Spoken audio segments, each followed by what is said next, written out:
Josephine. I won't leave you waiting in between. Bienvenue sur le podcast Les enfants vont bien. Je suis Constance, la créatrice et l'hôte du podcast. Dans la vie professionnelle, je suis doula. J'accompagne les futures familles dans la parentalité, mais ma vraie vie, c'est surtout celle de maman de 4 petites filles qui ont la chance d'avoir 2 mamans. Le podcast est né d'un double constat. Le premier est qu'en France, nous devons rassurer sur le fait que les enfants issus de familles extraordinaires vont bien. Le deuxième est que l'accès à la parentalité alternative n'est pas sans soulever de nombreuses questions. Alors chaque épisode du podcast y apporte des réponses éclairées et constructives. Maintenant, place à l'épisode. Vous écoutez l'épisode 14 de la saison 4. Il était plus que temps que j'enregistre enfin un épisode qui traite de la prématurité. Parce que le fait même de devoir passer par une conception alternative de nos enfants, de devoir nous imposer des protocoles invasifs et lourds pour nos quotidiens et nos esprits, ne nous épargne pas de la réalité des chiffres qui accompagnent les grossesses. Parfois, le plus dur n'est pas derrière nous, mais il est devant nous. Chaque année, c'est 50 à 60 000 enfants qui naissent à différents stades de prématurité, allant de 25 semaines d'aménorrhée pour les plus extrêmes à 36 semaines d'aménorrhée, fin officielle de la prématurité. 60 000 enfants donc, sur environ 900 000 naissances. Et il faut être clair, ce n'est pas le début de vie que l'on souhaite à nos enfants. Alors passé le choc de l'annonce, souvent, nous avons besoin de personnes ressources, et qui de mieux que des parents d'anciens prémas ? Joy et Manon l'ont bien compris. Ça a été leur premier réflexe, quand, après un parcours compliqué pour concevoir leur petite Alba, la pré-éclampsie et le HELP syndrome ont précipité sa naissance. C'est le procédé que cette petite coquine a trouvé pour s'inviter discrètement au mariage de ses mamans. Joy a alors pris contact en attendant leur entrée au bloc avec Stéphanie du compte Demande à tes mères et Oriane du compte Daronne en devenir pour savoir à quoi s'attendre, comprendre comment leur vie allait être impactée. Parce qu'il faut se le dire, le personnel médical sait bien vous expliquer les conséquences directes des symptômes qui poussent à provoquer une naissance. Mais leur discours reste très court-termiste. Pour l'avoir vécu, la prématurité, c'est au jour le jour, et vous ne savez pas 1 heure avant que vous sortez 1 heure après. Vous ne savez pas 1 heure avant que maintenant votre bébé sait se débrouiller tout seul. Mais maintenant vous savez que vous avez plusieurs familles dans notre communauté qui se sont retrouvées confrontées à cette arrivée précipitée dans la vie terrestre, et que comme une mini-communauté dans la communauté, vous pourrez vous en rapprocher au besoin. Je vous laisse découvrir l'histoire de Joy, Manon et Alba, et je vous souhaite une bonne écoute. Bonjour Joy, bonjour Manon. Bonjour. Je suis ravie de vous retrouver aujourd'hui et je vous remercie beaucoup d'avoir répondu par la positive à mon invitation. Déjà parce que je suis très impatiente de découvrir votre histoire. Je l'ai suivie, comme beaucoup d'entre nous, je pense. Mais je pense que vous avez beaucoup à raconter autour de l'arrivée d'Alba. Est-ce que pour commencer, vous pouvez vous présenter ? Ouais, pas de souci. Joy, j'ai 28 ans et je suis l'heureuse maman de Alba que Manon, 31 ans, a porté. a porté jusqu'au 12 décembre 2021 et depuis on forme une belle équipe à 3 et on essaye un peu d'avancer. Donc je précise qu'à l'heure où on enregistre, on est le 15 décembre, ce sera sûrement pas diffusé sur le mois de décembre, mais en tout cas, Alba vient tout juste d'avoir 1 an. C'est important à noter parce que vu le contexte de la naissance d'Alba, c'est chouette que Alba ait 1 an aujourd'hui.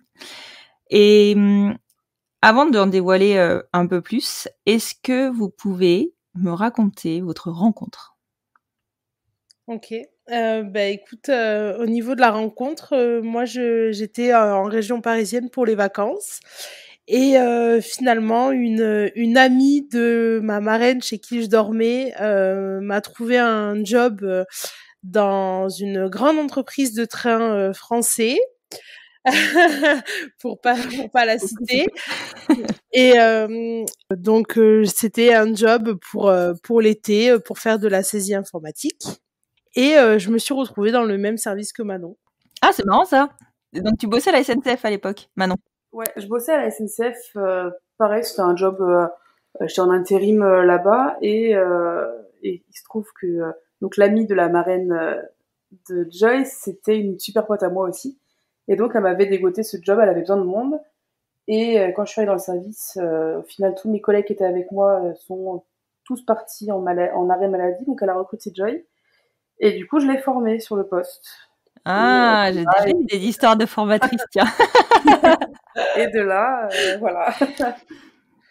Et de là, ouais, ça devait être 4 mois de job d'été et ça fait 7 ans. À la SNCF ? Non, non, non. Plus du tout à la SNCF, du coup, mais non. On a fait notre petite bonhomme de chemin depuis 7 ans, ouais. Ouais, voilà, on a fait... à un moment donné, moi, les vacances se sont terminées, donc je suis rentrée sur Toulouse et Manon est restée sur Paris. Donc là, on est à l'été 2016 et on a habité ensemble à Toulouse en juillet 2018. Donc on a fait 2 ans de train. Et de train, ouais. J'espère que la SNCF a sponsorisé vos allers-retours quand même. Absolument pas, parce qu'étant donné qu'on était en intérim, on n'avait pas les avantages de nos chers collègues cheminots. C'est ça, donc on payait plein pot, nous aussi. Oh là là, bon. Ok, bon, c'est derrière vous, entre guillemets. Ouais, c'est ça. C'est ça. D'accord. Et quand vous vous êtes rencontrés, est-ce que vous aviez déjà chacune de votre côté dans l'idée d'avoir des enfants ou c'est arrivé avec votre rencontre ? Alors moi, pour le coup, Manon va rigoler de ce que je vais raconter, mais moi personnellement, ma liste de naissance est prête depuis que j'ai environ 18 ans. Excellent. Voilà. Donc je me voyais avec des enfants, je savais pas quand, je savais pas avec qui. Et disons que on a attendu de vivre ensemble, c'était après à peu près 1 an de vie commune, c'était en août 2019, où on a commencé à se dire bon, qu'est-ce qu'on fait, mais en fait c'était soit on achetait une maison, soit on faisait un bébé. Et on a fait les deux en suivant, mais c'est vrai qu'en 2019, quand on en a parlé, on s'est dit bon, on va faire un enfant ensemble. Et toi, après, Et moi, pareil, ouais, je me suis toujours vue, même plus jeune, entourée plus tard d'enfants. Pareil, je savais pas avec qui, je savais pas comment. Assez drôle, je me voyais pas forcément porter un enfant à l'époque. D'accord. Et puis, on va dire, en vieillissant, ça m'a bien tenté. Mais ouais, non, je me suis toujours vue... je me voyais pas vivre, en fait, sans avoir un enfant à côté. Après, parce que ma sœur, qui a 10 ans plus que moi, a très jeune eu des enfants, donc j'ai toujours été baignée aussi avec ces petits bouts. Donc, du coup, ouais, ça a été... pour moi, toujours une envie, en fait. Ouais, c'était une évidence, en fait. Ouais. Ok, super. Et du coup, Joy, est-ce que tu lui as dit à ce moment-là, Manon, que tu avais ta liste de naissance de prête ou tu lui as pas fait peur tout de suite ? Non, alors je lui ai pas fait peur tout de suite, mais disons que quand on a commencé à parler de la conception, de plein de choses, déjà moi ma passion le samedi après-midi c'est d'aller faire des magasins pour bébés, même sans enfants. Ah oui. Voilà, non mais oui. J'étais quand même, et je continue d'ailleurs à énormément m'informer sur toutes les nouveautés de périculture, etc. Donc vraiment en fonction des nouveaux produits, enfin c'est vraiment un domaine que j'adore. Et non, je lui ai pas dit de suite, ça a pas trop tardé non plus, où où on a parlé un peu de la poussette, du siège auto, etc., etc. Et puis sur certains points, j'ai dit à Manon, alors là il y aura aucune concession, c'est ça ou pas. Que la poussette, j'avais aucune chance de négocier. Voilà. J'ai pas essayé, je savais que ça allait être celle-ci et pas une autre. Voilà. Et au final, t'en es très contente, donc tant mieux. C'était pas ton premier choix, non, parce qu'entre-temps, ils ont arrêté le produit que je voulais. Mais oui, à peu près. Et donc, à partir de ce moment-là, tu as pu vivre ta passion des recherches puériculture en plein jour. Non, j'irai pas jusqu'à là, mais ouais, tu m'as de suite parlé de ta liste de naissance, tu me l'as partagée. Oui, après, régulièrement, très régulièrement. Non, mais après, c'est aussi, voilà, et puis tout le côté puériculture et même au niveau des enfants, etc. Je m'étais quand même assez informée. Disons que là-dessus, concernant, je sais pas, autant l'équipement que le développement du bébé et tout, j'étais plus le cerveau de l'affaire. J'avais l'impression d'être complètement dépassée. Hein. Non, mais c'est vrai, je suis genre, d'accord.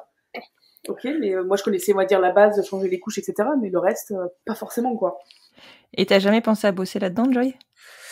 Ben c'est pas forcément ça m'a traversé l'esprit et puis au final la vie a fait que je fais complètement autre chose aujourd'hui.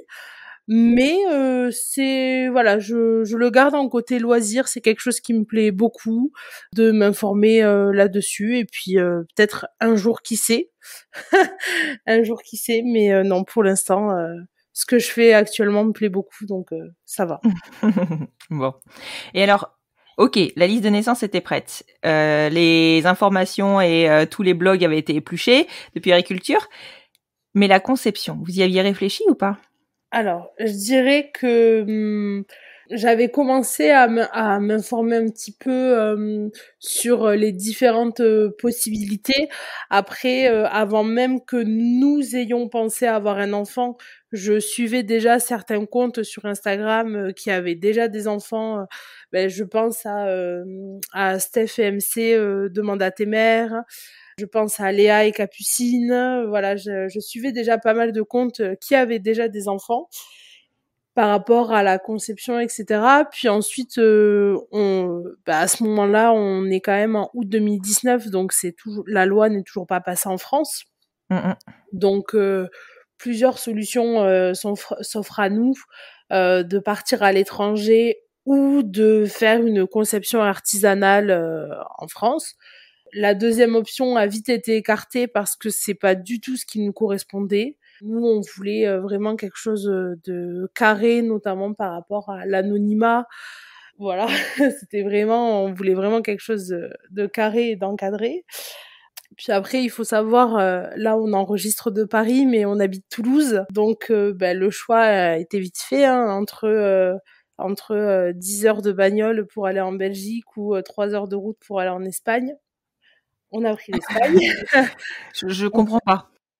Voilà, on a pris l'Espagne. Après, par rapport à ça, on avait une certaine particularité, c'est que il y avait aussi la question du surpoids, il y avait la question de différentes pathologies dont est atteinte Manon. Donc, on a fait, disons, une petite liste de cliniques espagnoles qui nous tentait et j'ai envoyé le même mail aux 3 cliniques, donc en parlant de notre surpoids, en parlant de la pathologie de Manon et de diverses questions. Et sur les 3 cliniques qu'on a choisies, il y en a une seule qui a pris la peine de nous répondre. Et de nous rencontrer du coup. Quelques temps après, donc on a pu caler un rendez-vous et discuter de vive voix avec eux. Donc on était en confiance. Enfin, c'était. On a pu être rassurés sur pas mal de choses en fait. D'accord. Ils vous ont proposé de suite un DPNI ou Non. Alors en fait pas du tout. C'est en fait je crois que je l'ai toujours le mail. En fait Manon elle a des troubles de la coagulation. Elle a des mutations de gènes. Et en fait, nous, on voulait un peu savoir ce qu'il en était parce que du coup, c'est des risques de phlébite assez importants par rapport à la prise d'hormones. Par exemple, Manon n'a pas le droit de prendre des pilules contraceptives. Non, je peux prendre que la microprogestative. Je peux pas avoir d'oestrogène dedans, par exemple. D'accord, pas d'œstrogène, ok. Donc forcément, on se pose la question par rapport à la stimulation, etc. Et c'est les seuls qui ont pris la peine de nous répondre en disant non, en fait, vous pouvez faire une stimulation, mais il faudra être sous anticoagulant. Et par rapport à la transmission de la maladie à votre enfant, il suffit de prendre un donneur qui n'a pas du tout cette mutation-là et ça pour limiter. On n'est pas à l'abri qu'elle va l'être, mais en tout cas, ils ont entre guillemets limité les risques. Voilà. D'accord, ok. Donc même pas besoin de DPNI en fait. Non, absolument pas. Et c'est vrai que j'avais complètement zappé cette histoire-là, mais c'est qu'en réponse à notre mail, ils ont vu qu'on habitait Toulouse et ils nous ont dit que, il me semble que c'était 1 semaine ou 15 jours après, qu'ils faisaient une rencontre à Toulouse et ils nous ont proposé de se rencontrer sur Toulouse la semaine d'après. Et ça a été le premier pas entre guillemets après les recherches sur internet, ça a été le premier pas vers cette grande aventure qui est la PMA. Ça devenait enfin concret. C'est ça. Quoi. Et du coup, je présume que c'est Eugène. Pas du tout. Ah bah non. Pas du tout. Pourtant, c'est Eugène qui fait des rencontres d'ordinaire. Ouais, et ils nous ont pas répondu. Non, d'accord. C'était partie des choix, mais ils nous ont pas répondu. Non. Okay. C'est Girex. C'est Girex Gérone, du coup. Ok. Donc, vous les avez rencontrés 15 jours plus tard. Ça a confirmé. Est-ce que votre choix, en fait, qui a été fait par défaut, mais... Qui a été fait par défaut, mais même dans l'échange, dans ces petits rendez-vous qu'on a fait, je sais plus si ça a duré très longtemps. Mais de suite, on a été bien reçus, on a répondu à nos questions. Il y avait une question. Une où elle savait pas trop, justement d'ailleurs par rapport à mes pathologies. Ouais. Et elle nous a dit, écoutez, dès que je rentre à Gérone ou à Barcelone, je sais plus où elle était, je pose la question au gynécologue et je reviens vers vous. Ce sera sûrement demain. Et au final, le soir même, on avait tout un mail avec les réponses qu'on attendait, quoi. Donc c'est vrai qu'on a trouvé ça hyper sérieux. On a été, de suite, bien accueillis. Ouais, puis c'était hyper. En première rencontre, tu sentais que la coordinatrice qui nous a reçus avait lu notre mail initial, connaissait un peu parce que on a rempli un petit questionnaire. Disons que on n'avait pas l'impression d'être un numéro au milieu de plein d'autres numéros. Notamment sur cette journée-là où il y avait quand même beaucoup de monde. De suite, c'est bonjour Joy, bonjour Manon. Le truc qui fait plaisir quand même quand on se voit pour la première fois, je trouve. Ouais, bien sûr. Mais oui, donc là on est en octobre 2019. C'est ça. Ok. Et on est presque allé un peu vite, mais parce que tout à l'heure, Manon, tu disais que tu n'avais pas envisagé initialement de porter. Ouais. Qu'est-ce qui s'est passé? Je sais pas. Non, c'est vrai que quand j'étais ado, etc., je me voyais plus, par exemple, adopter que porter. Et je sais pas, en vieillissant, peut-être en approchant de la trentaine, j'ai envie de connaître cette expérience de grossesse, de sentir l'enfant, de voir. Mais qu'est-ce qui a fait, quel déclic ça a été, je sais pas. Et du coup, ça a été un sujet de discussion entre vous ou ça a été une évidence? Ah non, ça n'a pas été. On pourrait presque parler de négociation. On avait déjà, il y avait très envie de porter. Moi, du coup, j'arrivais sur le tas aussi. Et ça a été une grosse discussion de qui porterait Alba, qui sauterait ce pas-là la première. Et puis, je crois que le privilège de l'âge a fait que je suis la plus vieille. Donc, ça a été, je crois, un bon argument pour moi. Et puis, dans tous les cas... Oui, ça s'est vraiment fini en privilège de l'âge où en fait on s'est dit, bon déjà on est sûr, on voudrait avoir 2 enfants. Donc je déteste cette expression, mais pas un enfant chacune, mais le porter chacune notre tour. Ça c'était sûr, mais la vraie question c'était qui allait commencer. Donc comme tu dis, de négociation en négociation, on a opté pour le privilège de l'âge parce qu'on s'est dit, si admettons je porte la première, donc Manon avait 29 ans. Je porte la première. Ça met environ, si ça peut aussi ne pas marcher du premier coup, etc. Ça peut prendre du temps. Admettons, ça marche au bout de 2 ans. Donc Manon a 32 ans. On va peut-être profiter un peu de notre enfant unique avant d'en faire un deuxième. Donc ça a commencé un peu à avancer dans l'âge et on s'est dit non, en fait faut voir les choses dans l'autre sens. Il faut commencer par Manon qui est plus âgée. Et au final on a bien fait parce que on a commencé les démarches en octobre 2019 et Alba est née en décembre 2021. Donc, oui, tout à fait. On a plus que bien fait. Ouais, complètement. Mais c'est vrai que tu vois, je réfléchissais du coup aux pathologies de Manon. Effectivement, ça aurait pu rentrer dans les discussions en fait. Mais aussi, en soi, c'était rentré. On avait posé aussi la question justement à Girex, de savoir si, entre guillemets, ça valait le coup de tenter, si ce qu'ils en pensaient aussi. On n'a pas fait que notre choix à nous. On Ouais, leur bien avait sûr. aussi posé la question et en gros, ils nous avaient dit aussi que ça pouvait prendre plus de temps, de mon point de vue, du fait des pathologies, entre autres. Mhm. Et que du coup, voilà, si vraiment je voulais porter, il fallait peut-être commencer comme ça, quoi. Enfin, par moi en tout cas. C'est que Ouais. c'est une question qu'on avait posé à différents professionnels, en fait. Oui, mais c'est surtout qu'en fait, quand tu pars en démarche de PMA, tu as des examens à réaliser, des bilans de fertilité complets. Et à ce moment-là, sur ces bilans de fertilité complets, on s'était pas encore mis d'accord sur qui allait porter ou pas. Donc, Mhm. le bilan de fertilité, on l'a fait toutes les deux en même temps pour voir D'accord. un peu les résultats. Et au niveau des résultats, c'était plus intéressant que ça soit Manon qui commence. D'accord, ok. Donc, on a pris aussi notre bon sens, mais également les avis des différents professionnels. D'accord, ok. Et tout à l'heure, vous parliez des pathologies de Manon, mais vous parliez aussi du surpoids. Qu'est-ce que ça pouvait engager dans la PMA et qu'est-ce qu'ils vous ont proposé? Et ben en fait, le surpoids, en gros, dans toutes les cliniques qu'on a pu regarder, on nous disait qu'avec un IMC supérieur à, c'était quoi, je dirais que c'est 30. Alors, Girex, il n'y avait pas de limite pour... il y avait une limite. Non, il n'y avait pas de limite pour les inséminations artificielles avec donneur, pour les Mhm. IAD. En revanche, il y avait une limite pour la FIV, parce que la FIV, il y a énormément d'hormones.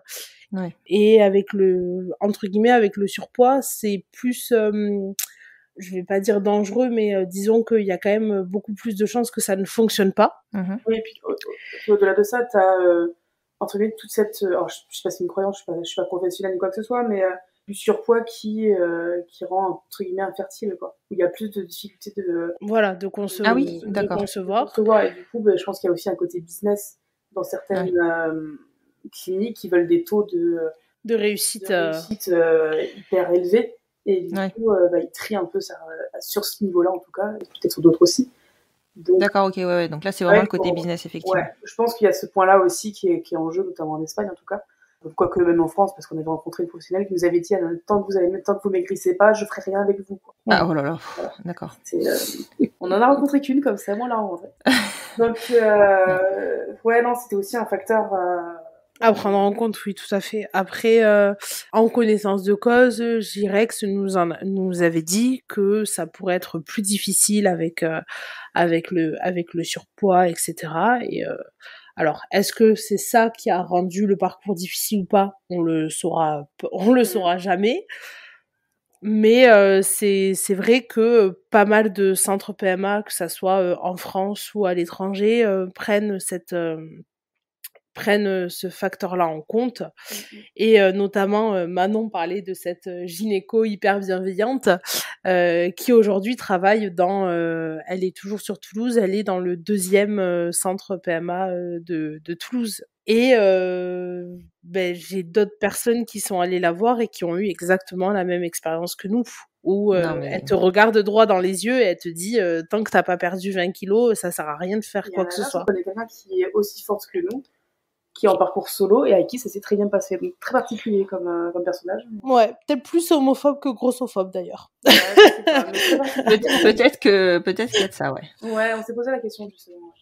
Vraiment très particulier comme contact. C'est la première gynécologue qu'on allait voir, donc c'est vrai qu'on était un petit peu décontenancés après, en tout cas. Ouais, ça a été, ouais, c'est ça, ça a été le tout premier rendez-vous avant même de rencontrer Girex. On est allé la voir elle, et quand on est sorti du rendez-vous, on s'est regardé, on a dit non mais en fait. On a pleuré. Ouais. Et après on s'est dit il faut qu'on trouve quelqu'un d'autre. Ouais. Non, mais ça, j'insiste lourdement dans mes épisodes systématiquement dessus, mais clairement, vous n'êtes liés à personne. C'est ça. Donc, changez si vous vous sentez pas bien ou pas bien reçu. Alors, on nous l'avait recommandé, cette gynéco, et du coup, on a recontacté la personne qui nous l'avait recommandé en disant, mais en fait, voilà ce qui s'est passé, c'est pas possible, quoi. Bah, c'est clair. Donc, c'est clair. Ça me fait penser à ta petite écho des urgences, peut-être qu'on en parlera dans cette folle aventure de la grossesse, mais on n'est pas en plein confinement, on est en plein pass sanitaire, les visites à l'hôpital toujours interdites, etc., etc. Donc Manon va aux urgences parce qu'elle perd du sang. à 22h. Je n'ai pas le droit d'être avec elle. Ouais. Et Manon sort. T'étais pas très en forme. Non, après, je t'écrivais par texto ce qui se passait. Voilà. Mais, et en gros, le mec qui a fait l'échographie à Manon, donc je précise qu'il n'est pas gynécologue, c'est un interne urgentiste. Voilà, j'ai rien contre les internes, mais voilà. Qui a dit donc on avait l'écho de datation le lundi et on était le vendredi à peu près. Le samedi. Et le samedi, le week-end. Ouais. Et il dit à Manon, vous pouvez annuler votre écho de datation, il n'y a plus rien à dater. Oh putain. Allez, prends-toi ça et passe un bon week-end. C'est ça. Voilà. Non, mais il y a certains professionnels de santé qui devraient pas être professionnels de santé, soyons clairs. Là, qui oublient qu'ils parlent à des gens, en fait. Je pense Ouais, c'est ça. qu'ils ont que le côté, je sais pas, scientifique, et ils oublient que il y a des personnes en face, quoi. Bah, c'est ça. C'est ça. Et t'as quand même été faire l'écho de datation. Enfin, je présume que oui. Et en fait, on a de suite fait un mail à notre gynécologue, Mhm. qui, pour le coup, on peut dire est génial. Et il se trouve qu'il était de garde ce week-end-là. Donc, il aurait pu... En fait, il nous a dit, mais je comprends pas pourquoi il m'a pas appelé, sachant que j'étais là.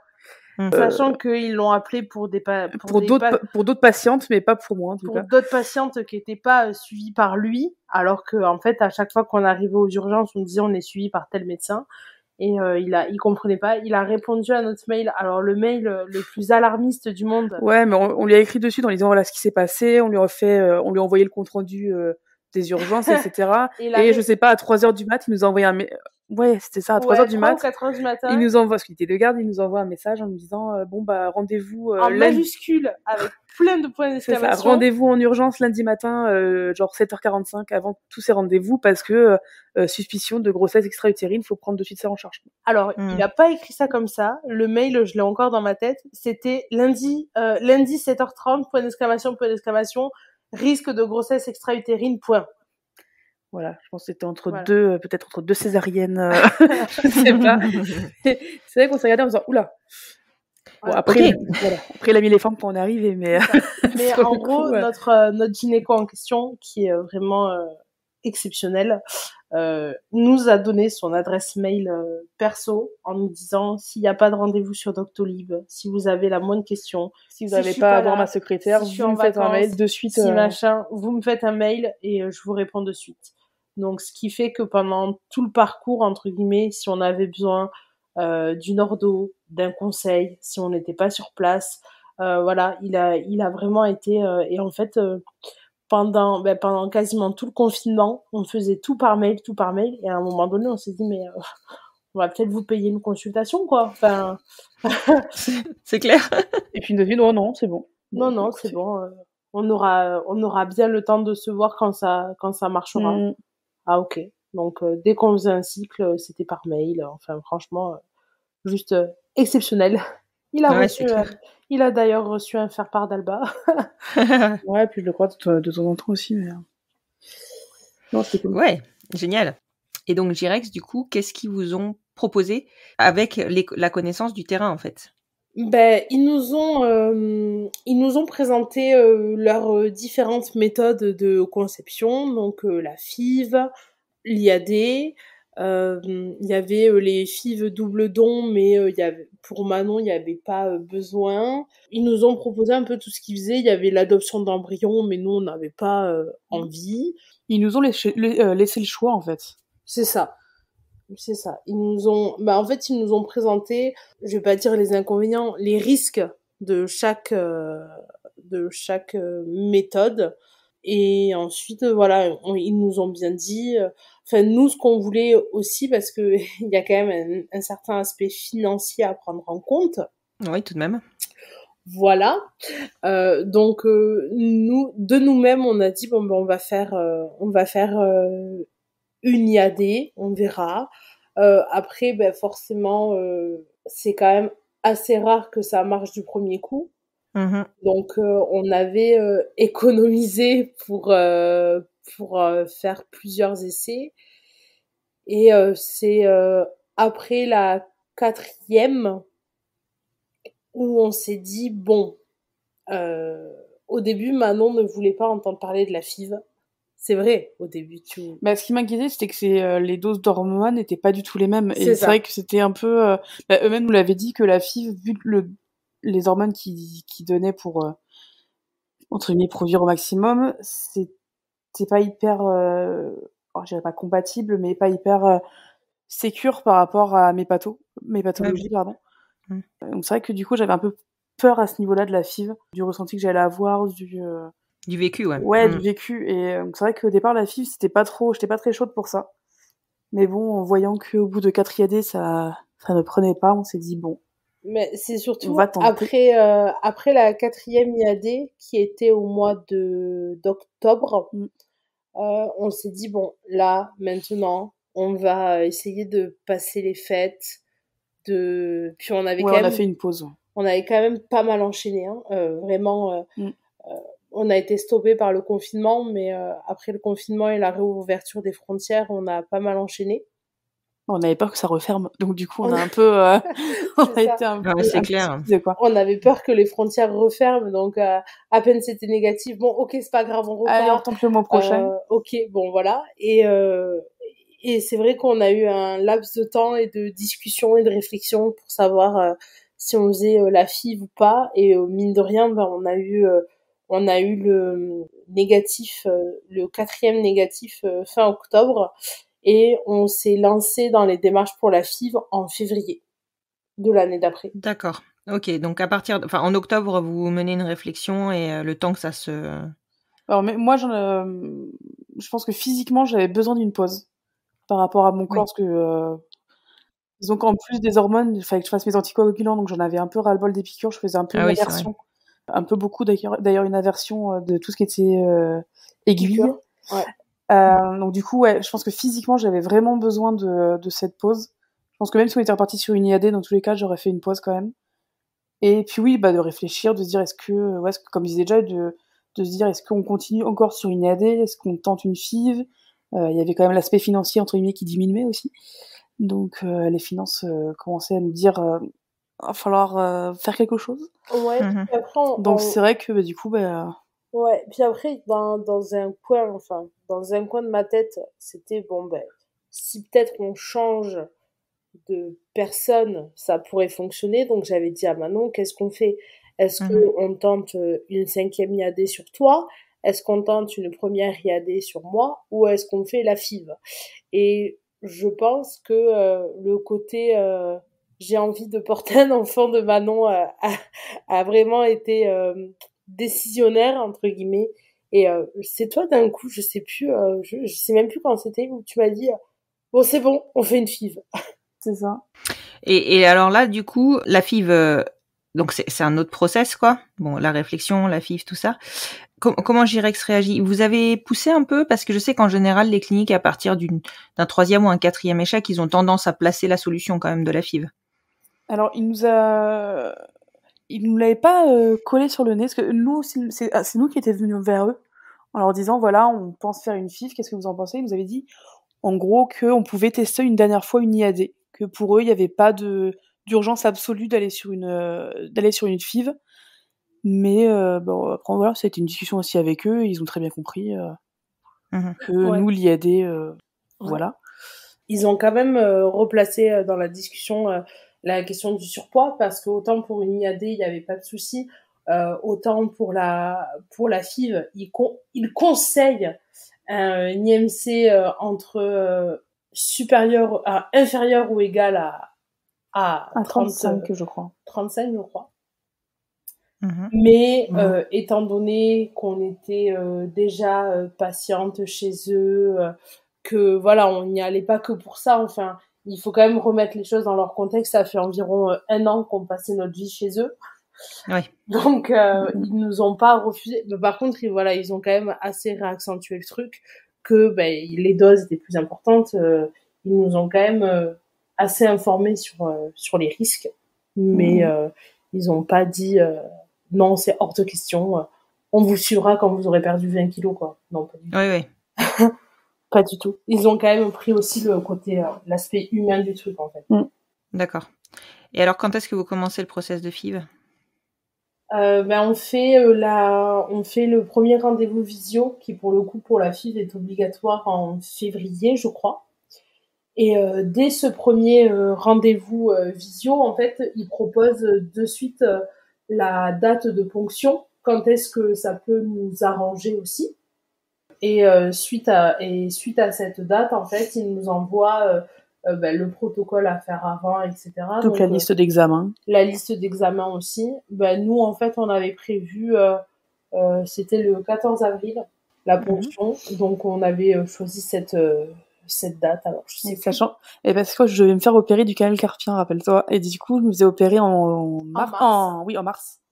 Tant que je l'avais pas fait ça, je ne voyais pas faire une FIV, être enceinte, me faire opérer, tout ça. C'est ça. Donc je me suis déjà opéré du canal carpien, donc mi-mars, fin mars. Fin mars, puis c'était déjà aussi une anesthésie, donc il conseillait quand même d'attendre 15 jours avant. Voilà.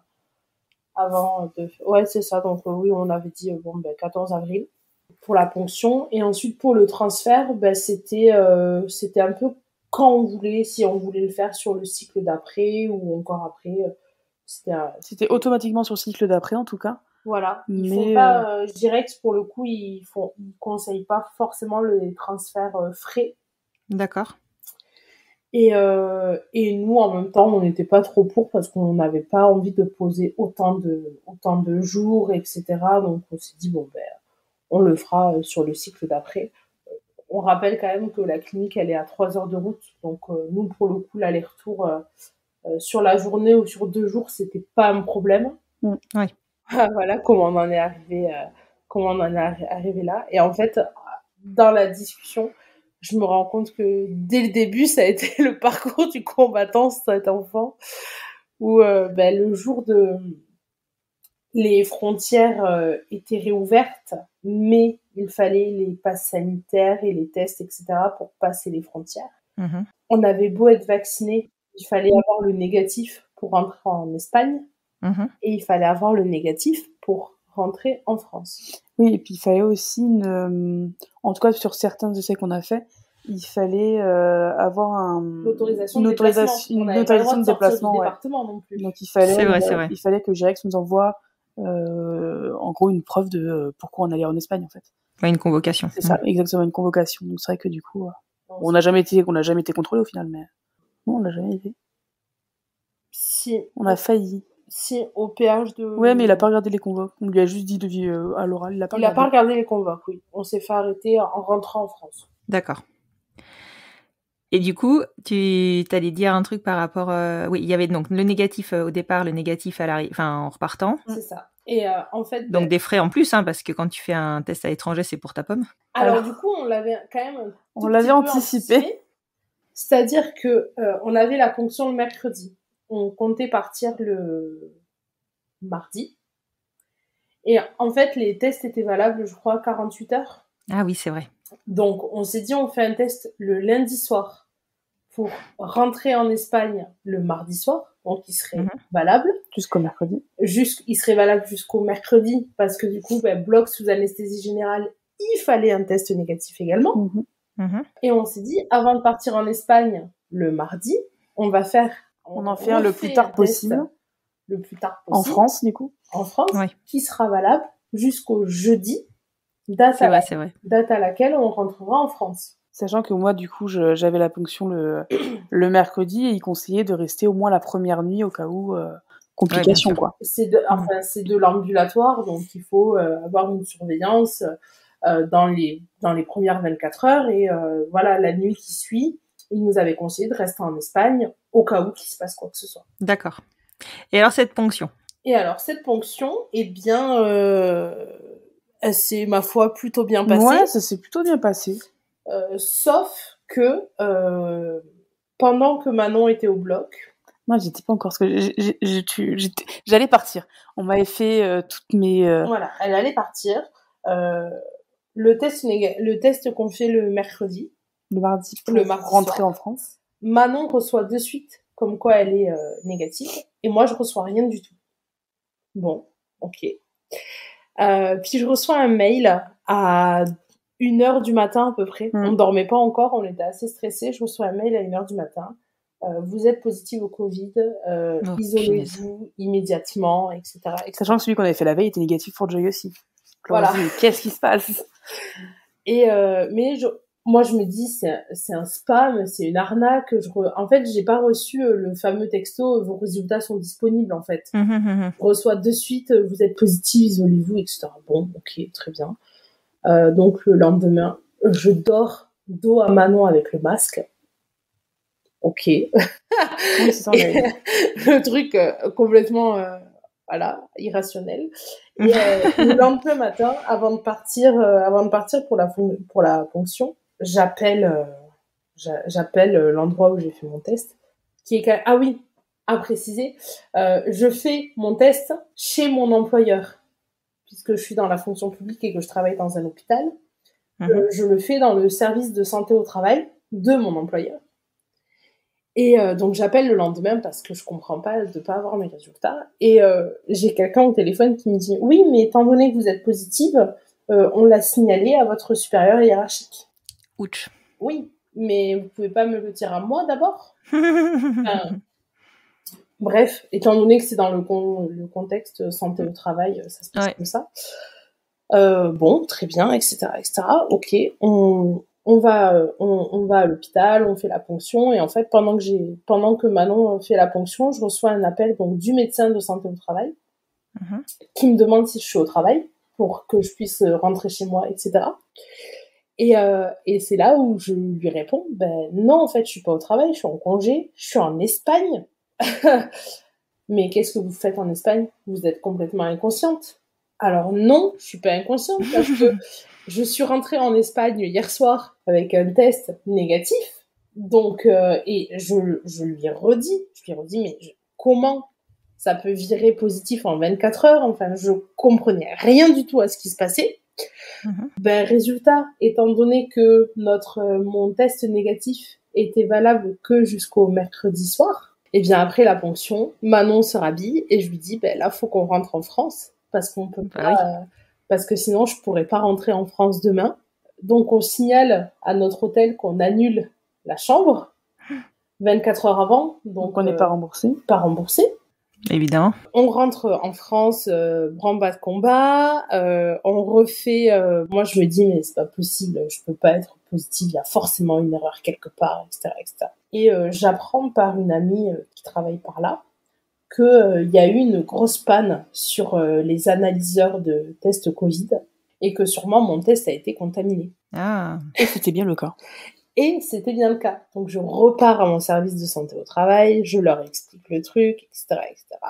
Je me fais un peu recevoir en mode, en gros, vous cherchez pas d'excuses, vous êtes positive et puis faut l'accepter, quoi. Et je dis, non, mais en fait, il y a une erreur, etc. Vous avez eu une panne sur votre mélangeur hier soir, machin. Et là, de suite, la personne que j'ai eue en face de moi s'est tendue en mode, mais comment vous le savez? Bah, en gros, je le sais. Et je dis, retestez-moi aujourd'hui, vous allez voir, il y a forcément une erreur, machin, donc il me reteste, je suis négative. Il me rappelle un peu plus tard avec toutes les excuses, toutes les excuses de la part du service, qu'en effet, il y a eu une erreur, machin. Mais qu'étant donné que j'ai été déclarée positive à la sécurité sociale, ils ne peuvent pas le modifier, donc je ne peux pas reprendre le travail. Une semaine de vacances. C'est ça. Oui, sauf que d'un autre côté, c'est une semaine de vacances où je suis pas, entre guillemets, je suis pas payée, où j'ai le droit de rien faire, où en gros, je suis déclarée positive et je dois rester chez moi, alors que pas du tout, et ils ont reconnu leur erreur.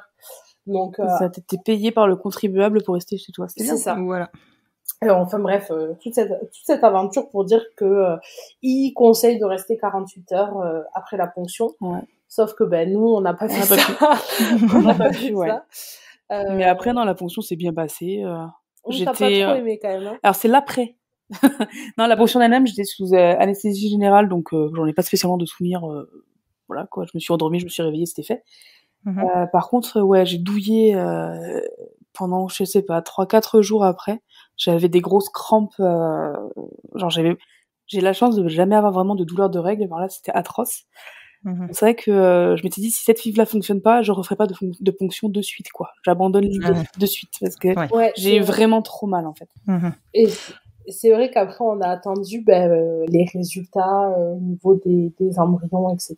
Donc, t'avais 24 ovocytes, dont 10 matures. Donc 10 qu'ils ont fécondés. Au bout du premier jour, sur les 10, il en reste 5. Ouf, ouais. Deuxième jour, ah oui, parce que du coup, pendant tout le protocole de l'IAD, etc., on a découvert le syndrome des ovaires polykystiques. Ouais. Voilà. Ça en rajoutait une couche. Ouais, c'est ça. Voilà. Et du coup, donc ouais, au bout du premier jour, il en reste 5. Au bout du deuxième jour, il en reste 3. Quatrième jour, il en reste 2. Ouais. Donc on s'est dit, bon ben, on va attendre le fameux J5, le stade blastocyste, pour voir un peu ce qu'il en est. Et au stade blastocyste, il y en avait un. Et il y en a un autre qu'ils ont poussé un jour de plus. En gros, ils nous ont dit, il aura le stade J5, mais il lui faudra 6 jours pour l'obtenir, entre guillemets. Et au bout, c'est ça, au bout des 6 jours, on reçoit le résultat du labo, où on a 2 embryons de très bonne qualité, pour le coup, que on peut faire le transfert quand on veut. C'est ça. Donc on fait le transfert le mois d'après. On choisit d'en mettre qu'un. On choisit d'en mettre qu'un. Pareil, toujours l'aspect financier. On en a 2. Si on met les 2 et que ça marche pas, on repart pour une FIV depuis le début. Et j'avais pas du tout envie. Donc, je disais avant. Donc le prix de la FIV depuis le début, surtout. Et si ça marche pas, le deuxième transfert est à, je crois, 1 200 €, quelque chose comme ça. Ouais, c'est un truc comme ça. C'était un peu environ 1 000 €. Voilà, c'était un peu plus possible, on va dire, financièrement. Et puis ça nous faisait un cycle de plus, quoi. On avait 2 mois où on pouvait tenter. Sans repartir sur une FIV, enfin sur une ponction et tout. Parce que vraiment la ponction, moi, j'avais pas du tout envie. Je pense que je t'aurais laissé commencer parce que j'en voulais pas du tout. J'avais trop mal vécu l'après-ponction. Ouais. Donc du coup, on fait le transfert le 6 mai 2021. Et là, pour le coup, le 6 mai 2021, on fait l'aller-retour dans la journée. Ouais. Il me semble. Ouais. Entre guillemets, les frais d'hôtel, les frais d'essence, etc., on en arrive à un point où nos finances sont au plus bas et où on dit bon, là, c'est pas grave, on va faire l'aller-retour dans la journée. Et ensuite, on attend. Alors là, pour le coup, étant donné que c'est un J5, alors ces calculs d'apothicaire, je me revois encore en conversation Instagram avec demande à tes mères, je savais même plus comment faire, s'il fallait calculer le J0 ou le J5, enfin bref, par rapport à la prise de sang. Donc on a fait la prise de sang le plus tard possible. On a dit, en gros, au final, il t'explique que, étant donné que tu as un J5, t'es censé faire la prise de sang à J14. Mais vu qu'il a déjà 5 jours, tu peux descendre à J10. D'accord. Nous, on n'a rien compris. On a fait, bon, allez, on va faire la prise de sang à J14. J14 du J5, comme ça on saura si ça a vraiment marché. Vous êtes torturés 4 jours de plus. Ouais, à peu près, mais on a été quand même pas mal occupés. Ouais, on était pas mal occupés, disons qu'on avait un peu l'esprit ailleurs. Ouais. Alors d'un côté, ça nous évitait de stresser par rapport à cet embryon qui, on espérait, s'accroche bien. Mais voilà, et Joy a eu un décès de quelqu'un dans sa famille qui nous a été très proche, donc c'est vrai que ça nous a un peu, on va dire, on était sur autre chose, on était bien sûr, sur autre chose, etc. Ailleurs. Voilà, on était complètement ailleurs. Et la prise de sang, pour savoir si ça avait marché ou pas, c'était le jour où on a pris la route pour aller au funérailles de cette personne. Voilà. D'accord. Donc, signification un peu plus. Ouais, c'était un peu. C'est un contexte un peu particulier. Et puis on a appris que c'était bon, quoi. Et là, le soulagement. Et là, le gros soulagement, quoi. Ouais. Le gros soulagement, même. Ouais, plus que gros soulagement, ouais. C'est ça. C'est clair. On attendait les résultats toute la journée parce qu'ils ont eu un bug informatique. Et tout. Donc, décidément. Non, mais la poisse, quoi. Où la secrétaire qui nous connaissait bien à force nous disait, mais vous inquiétez pas. Elle arrêtait pas de nous dire ça. Ne vous inquiétez pas, roulez tranquille, quoi. On se disait, bon, elle connaît un peu le parcours, on en avait pas mal discuté, donc je me dis, bon, on espère en disant peut-être qu'elle nous envoie un petit message, genre, je peux pas vous dire directement que c'est bon ou pas, mais, et puis bon, je pense que c'était un peu ce qu'elle faisait, effectivement. Et puis, au moment où on allait arriver, parce qu'on faisait une pause chez mes parents, au moment où on arrivait chez mes parents, on reçoit le texto, je dis, attends, là, on va se garer, on va pas y aller de suite. Et puis, voilà. On a soufflé un coup, et puis on a ouvert le mail, quoi. Voilà, et c'était positif. Et c'était positif, on a pleuré un coup, puis on est reparti. Voilà. Bébé Alba était en route. Bébé Alba était bien là, bien en route. Ouais. Et c'est là qu'on pensait partir pour 9 mois les plus merveilleux de notre vie. De plénitude. Et pas du tout. et pas du tout. Ben, je pense que pour pouvoir parler prématurité, enfin pour pouvoir parler de l'arrivée d'Alba, il faut aussi parler du développement de la grossesse surtout. C'est-à-dire que comme je le disais tout à l'heure, au bout de 15 jours, Manon a eu des saignements et a fait un premier contrôle. Bon, tout allait bien, c'était en gros des règles anniversaires, je crois. Ouais, c'était ça, ouais. Puis de nouveau, 15 jours après, ça va de nouveau pas. Où là, Manon est hospitalisée 1 semaine pour hématome rétroplacentaire. Voilà. D'abord, ils ont suspecté une rupture de la poche prématurée de la poche des os. Ah oui, d'accord. Oui, c'est très prématuré là. Ouais, c'est ça. Et parce que du coup, ils avaient mis les bandelettes pour tester, ça avait viré positif. Oh putain. Donc du coup, là, j'étais surtout hospitalisée par rapport à ça. Parce qu'il y avait une surveillance, on était à 14 semaines, parce qu'il y avait une surveillance justement à faire. Et au final, en gros, ce que le gynéco nous a expliqué, c'est que avec la présence de sang, ça faussait plus ou moins les résultats de la bandelette, parce qu'après, ça a toujours été négatif. Il y avait un bon niveau de liquide amniotique, tout allait bien, en fait. Et donc, c'est une autre gynéco qui nous faisait l'écho, genre à 2h du matin, parce que j'avais à nouveau des saignements, qui, elle, a vu qu'il y avait un bel hématome rétroplacentaire, qui du coup provoquait ces saignements, quoi, en fait. D'accord. Et engager la grossesse ou ils étaient assez positifs? Ah, ils étaient plutôt positifs. Oui, franchement, c'était repos complet. C'était repos complet, voilà, j'avais pas trop le droit de bouger, mais on a vu assez rapidement que l'hématome diminuait, quoi, se résorbait. Donc il n'y a pas eu de nouvel épisode, etc. À chaque fois, là, ça se résorbait bien. C'est ça. Après, c'est au bout de... Il y a eu ça, donc interdiction de prendre la voiture. C'était le mois d'août, ça. Ouais. C'était au mois d'août où ils nous ont expliqué, notre gynéco nous a dit la douche, c'est 1 fois par semaine, voire un peu plus, mais vraiment strict minimum. Vous avez prévu de partir en vacances? Vous oui, oubliez? Non, voilà, vous allez rester chez vous. Et puis la voiture, ce sera que pour aller aux examens médicaux et c'est tout, quoi. Voilà, la voiture que pour faire le contrôle écho. C'est ça. Et sachant que la clinique est à 1 demi-heure de chez nous. Donc c'était que ça de voiture. C'est ça. Bon, ok. Donc là, on est fin août. Ouais, on est fin août, on avait le rendez-vous le 31 août. C'est ça. Pour donc, voir, faire d'année bilan, entre guillemets, voir si tout était bon. Il nous dit que tout va bien, qu'il y a plus d'hématome, tout est ok. Là, on apprend qu'Alba est une petite fille. On apprend qu'Alba est une petite fille, tout à fait. Il nous autorise à faire maximum 1 heure de voiture. Donc, on décide de partir en week-end pour les 30 ans de Manon. À 1 demi-heure de chez nous. À 1 demi-heure de chez nous. Puis, au retour de ce week-end, Manon commence à avoir des douleurs au niveau des membres inférieurs. Au niveau d'une jambe. Au niveau du mollet. D'une jambe, du mal à marcher, du mal... voilà, on fait un contrôle. C'est une phlébite.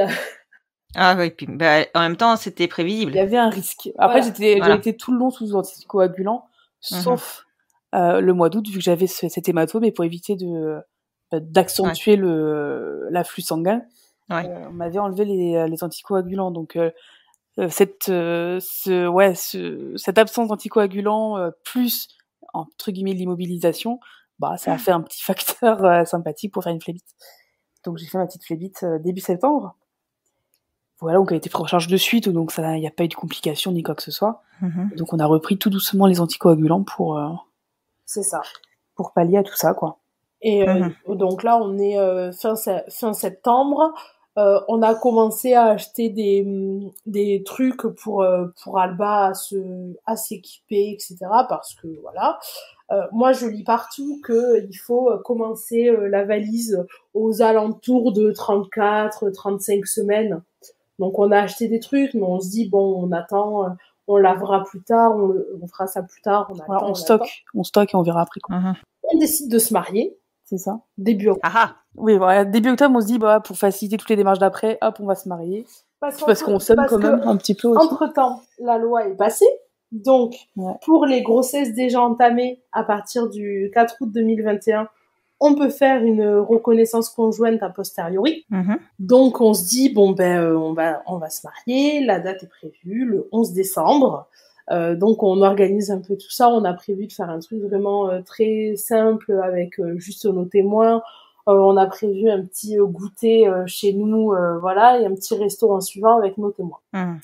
Donc, jusque-là, tout va bien. Et la grossesse se passait très bien. Et la grossesse se passait très bien. Enfin, tout allait bien.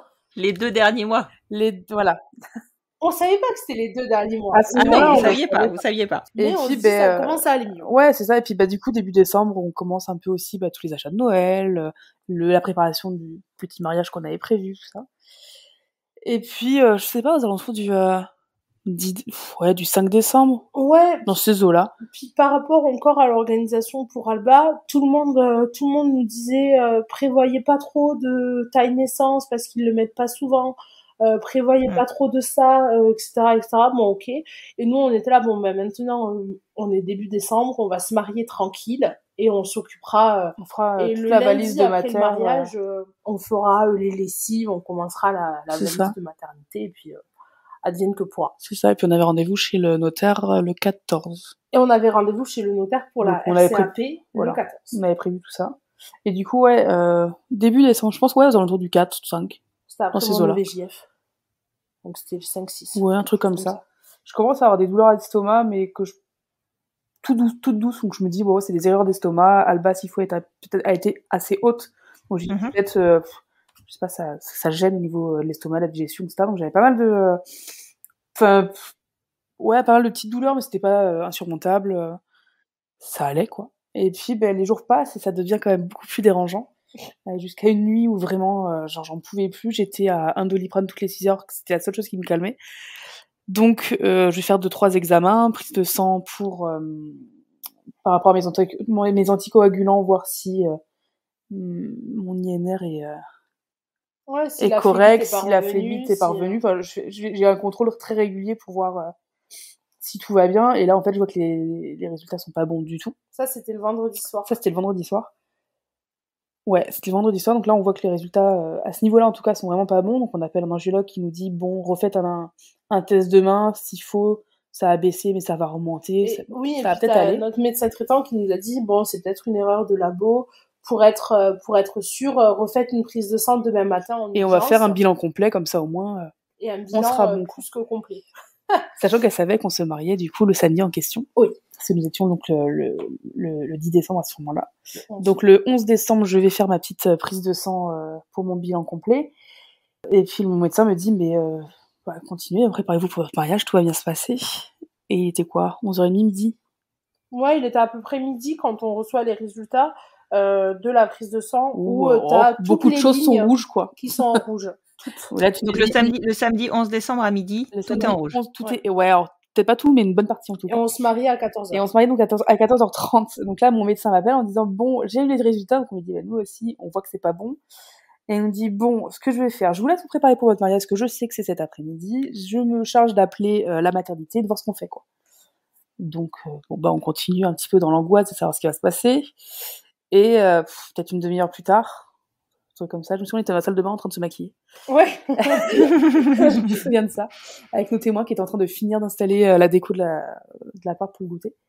Et un numéro nous appelle, et c'était la sage-femme qui nous dit, bon, écoutez, là, au vu de des résultats qu'il y a eu, et au vu de tout ce que nous a dit votre médecin, faut que vous veniez de suite à la mater. Et elle nous dit, je sais que vous devez vous marier, mais bon, donc on lui dit, écoutez, est-ce qu'on peut venir ce soir, quoi, au point de me marier, de pouvoir profiter un peu de nos témoins et de nos potes, quoi. Et on arrive, et là, elle nous dit, non, mais en fait, dans les 2 heures, ça serait bien, pas plus, quoi, parce que là, c'est vraiment inquiétant. On veut faire un contrôle, quoi, voir si au moins le bébé va bien, etc. Bon, moi, je la sentais encore bouger, donc ça allait, tu vois. Mais donc on se dit, bon, écoutez, on passe devant le maire à 14h30. Là, il était 14h. C'était juste avant. Ouais, il était 14h. Je crois que je lui dis, écoutez, on passe devant le maire dans la demi-heure, et puis on arrive, bien quoi. après, quoi. Ouais. Donc le deal est fait, et donc on va effectivement se marier. On était les futurs parents les mieux sapés de la maternité. Ouais, mais c'est ce que je lui ai dit. D'ailleurs, je lui ai dit, je pense que vous allez vite nous reconnaître à la mater parce que on va être hyper bien sapés, quoi. On était en costume. On était en costume, smoking, voilà, toutes les deux. Donc, on se marie, effectivement, on explique aux mères que faut qu'on y aille, quoi. Donc on se marie, on fait 3 ou 4 photos histoire d'eux, et puis on laisse les clés de notre appart aux copains, et nous on y va, quoi. Donc on n'a pas participé à notre mariage. Voilà. Vous avez signé quand même, vous avez signé. On a signé quand même, ouais. C'est ça, en fait, on est les mariés qui n'ont pas participé à leur propre mariage, donc c'est quand même pas mal. C'est inédit, je pense. Et donc on arrive effectivement à la mater où la sage-femme nous reconnaît de suite, elle vient nous voir en disant « Je pense que vous êtes Joy et Manon ». En effet. Là, on nous met sous monitoring.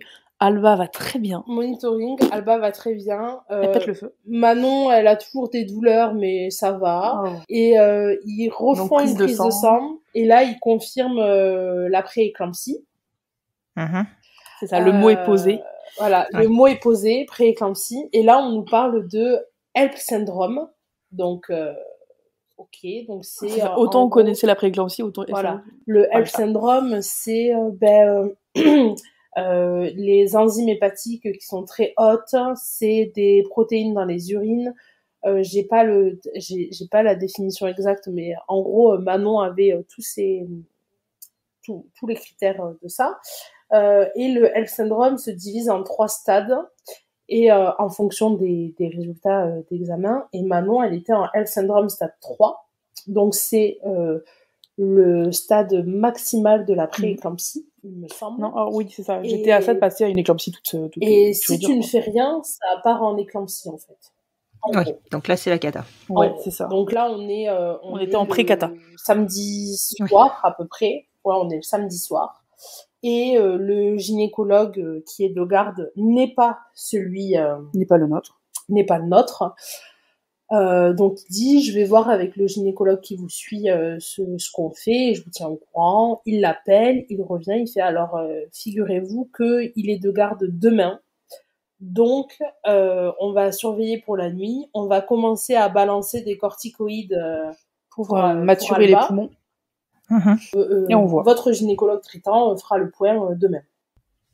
Sauf que là, en fait, personne, entre guillemets, nous explique que potentiellement, c'est dans les prochains jours, en fait. Si, ouais, que Alba va naître, quoi. Alors, que la solution pour la pré-éclampsie et le HELP syndrome, c'est la naissance. Alors, il nous l'a dit, il nous l'a dit, mais il nous a pas dit que ça allait être aussi rapide. Ouais, en gros, il a dit, préparez-vous dans la semaine. Dans les jours qui suivent. Dans les jours qui suivent, mais il était pas plus précis que ça. Il prescrit une nouvelle prise de sang pour le dimanche matin aux alentours de 5h du matin, je crois. Donc, on dort à l'hôpital, bien évidemment. Avec une prise de corticoïdes aussi. Avec une prise de corticoïdes. La nuit de noces. La nuit de noces. Elle était merveilleuse. Ils ont quand même laissé Manon sortir quelques minutes pour faire des photos avec nos copains devant les urgences. Ouais, j'avais suivi ce moment-là. Ouais, c'est ça, parce que du coup, ils se sont dit, bon, au lieu d'aller au resto, je ne sais où, on va aller au plus proche de la clinique. Donc, ils se sont retrouvés aux courtes pailles avec toi, t'as pu y aller. Ouais, moi on m'a dit non, parce que vous risquez de décompenser, de convulser, etc. Donc, j'ai dit non, mais je vais rester à la clinique. C'est bien, ouais. Il m'a ramené mon petit repas. Donc, j'ai eu droit à un super repas, mieux que ce qu'il me présentait à l'hôpital. Et puis, on a dormi là-bas, quoi. Et on a mangé, mangé la pièce montée dans la chambre. Ouais, et ma foi, on a plutôt bien dormi. En fait, j'étais pas si stressée que ça. Ouais, ça allait. En fait, vraiment. Mais toi, t'étais sous ocytocine et sous hormones de grossesse. Toi. Sûrement. Non, mais après, je suis pas de nature à être hyper inquiète non plus, mais ouais, non, j'étais plutôt. Enfin, en gros, j'avais compris qu'Alba allait pas tarder à arriver, mais ouais, je sais pas, j'anticipais pas l'après naissance.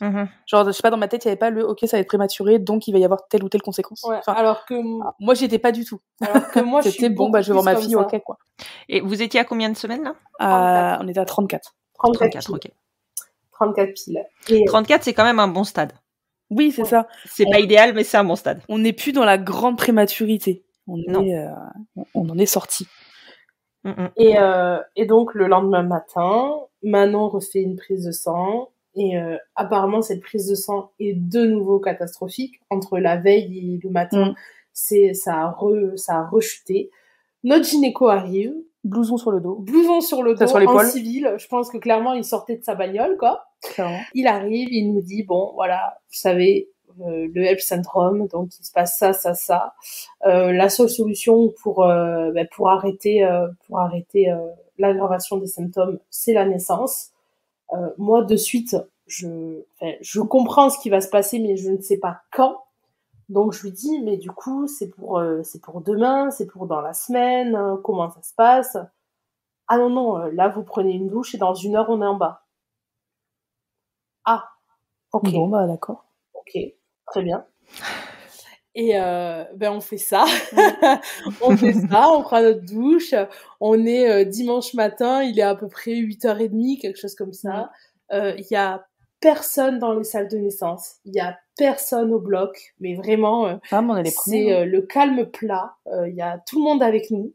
Ouais, il y avait quand même pas mal de gens autour de nous qui se présentaient, voilà. Alors, ce qui est bien, c'est que tout le monde était au courant qu'on s'était mariés, donc tout le monde nous souhaitait félicitations pour notre mariage. C'est ça.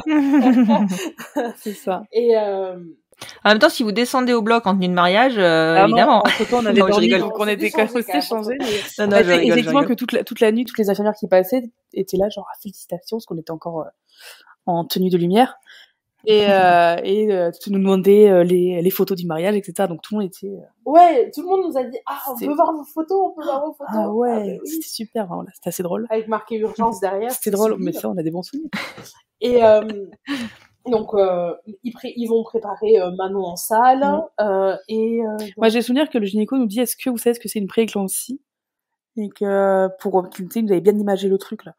En nous disant, c'est comme si vous aviez été, on vous avait fait une greffe, je sais pas, de foie, par exemple. Et que ça prenait pas, et que le corps le rejetait. Donc, en gros, là, votre corps rejette le bébé. D'accord. Je souviens de ça, on m'a dit, après, donc, mon corps rejette mon enfant. Ouais, c'était ça. C'est quoi, c'est censé se faire, ça? C'est pas logique. Et puis, du coup, on avait commencé un peu à parler, toujours mon côté très cérébral, on avait commencé à parler de projet de naissance, on avait fait une préparation à la naissance avec une sage-femme juste exceptionnelle qui nous avait hyper bien accompagnés sur la naissance, etc., etc. Ça s'est pas du tout passé comme c'était noté dans notre projet. Ça ne se passe jamais comme c'est prévu. Donc, il paraît, dans le sas pour attendre au bloc, on essaie un peu de remettre en forme le truc. C'est une césarienne, mais on voudrait l'avoir un petit peu avec nous.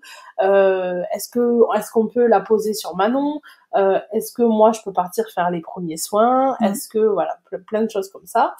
Et du coup, d'un coup, on entend un petit bruit, un petit comme ça, et il nous la montre à toutes les deux. Et là, c'était la pédiatre, je crois, qui dit bon, par contre, on va l'amener, on va faire le point, etc., etc. Manon me dit que je peux aller avec elle.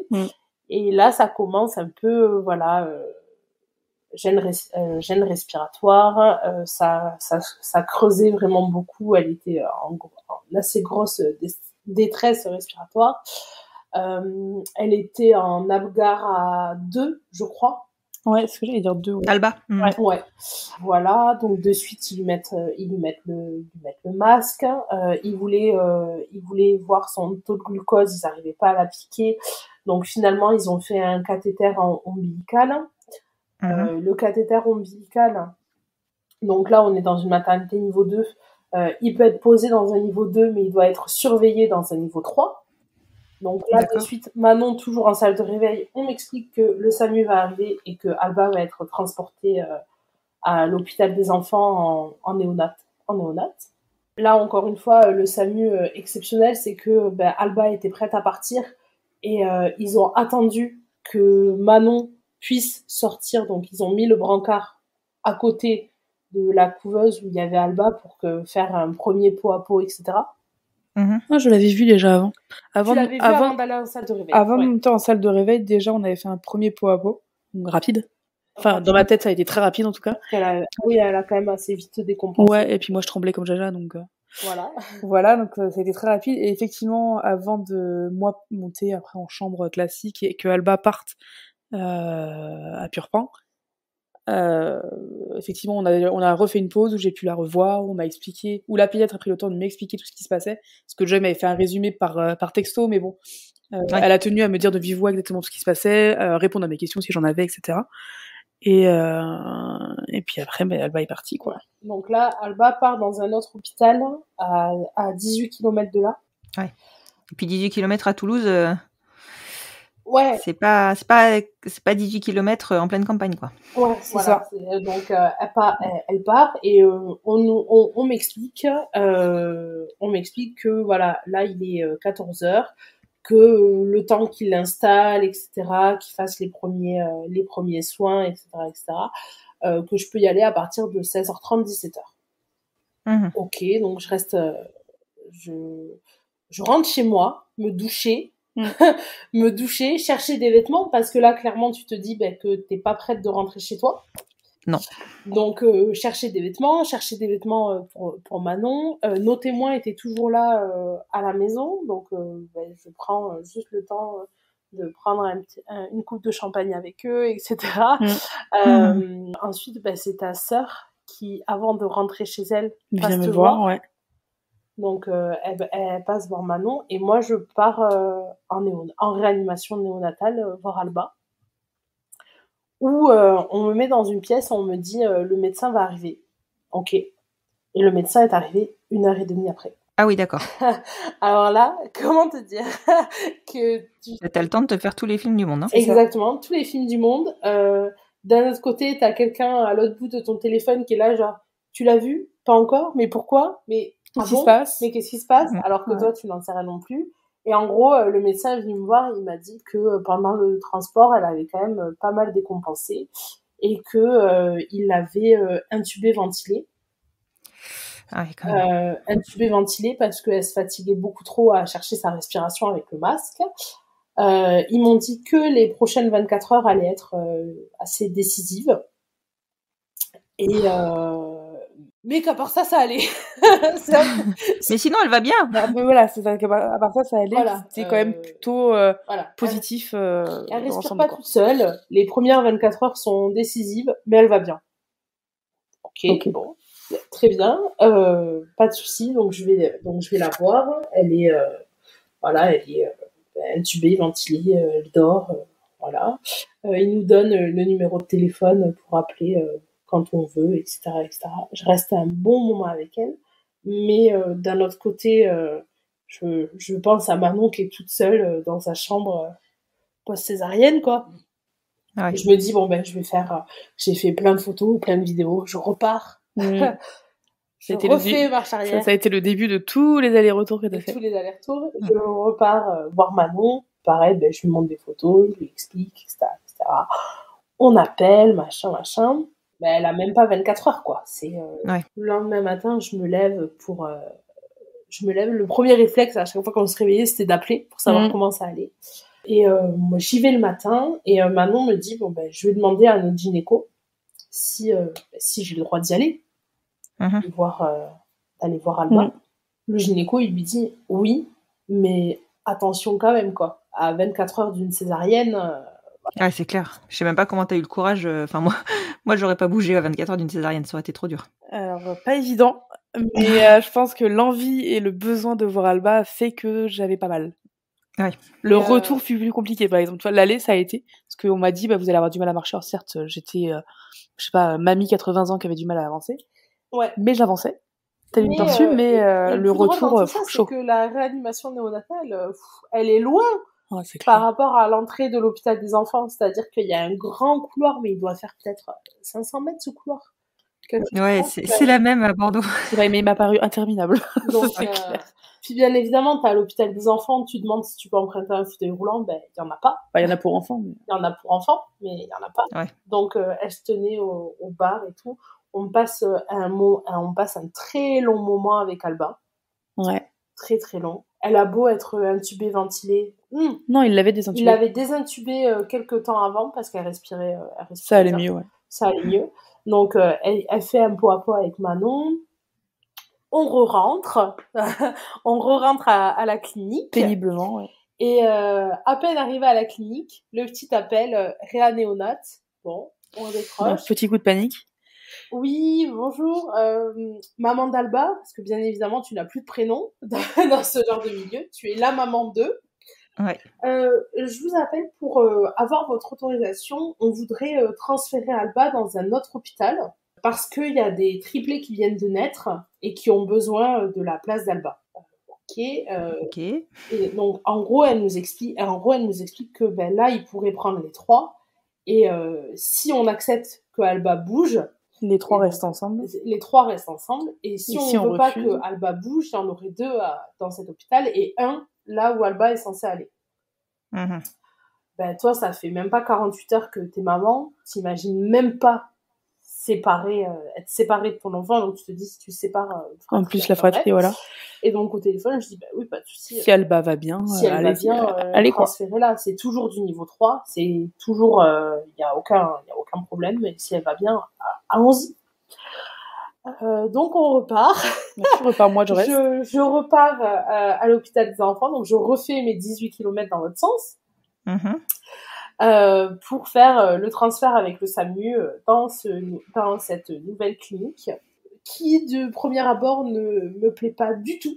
Du tout. Je rentre à la chambre, je regarde, je fais à Manon, je dis hors de question, elle restera pas là, c'est pas possible. Tout simplement parce qu'en fait dans le dossier d'Alba il y a le numéro de téléphone de Manon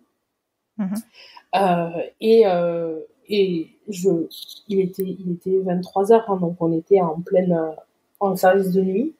Je vais pour donner mes coordonnées parce que entre guillemets je suis sa deuxième maman, elle qui vient d'avoir une césarienne etc., elle est pas non plus au summum de sa forme, enfin voilà.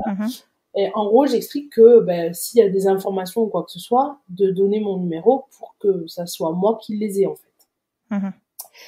Et la personne me répond non mais c'est bon, on a déjà le numéro de sa mère. Oh punaise.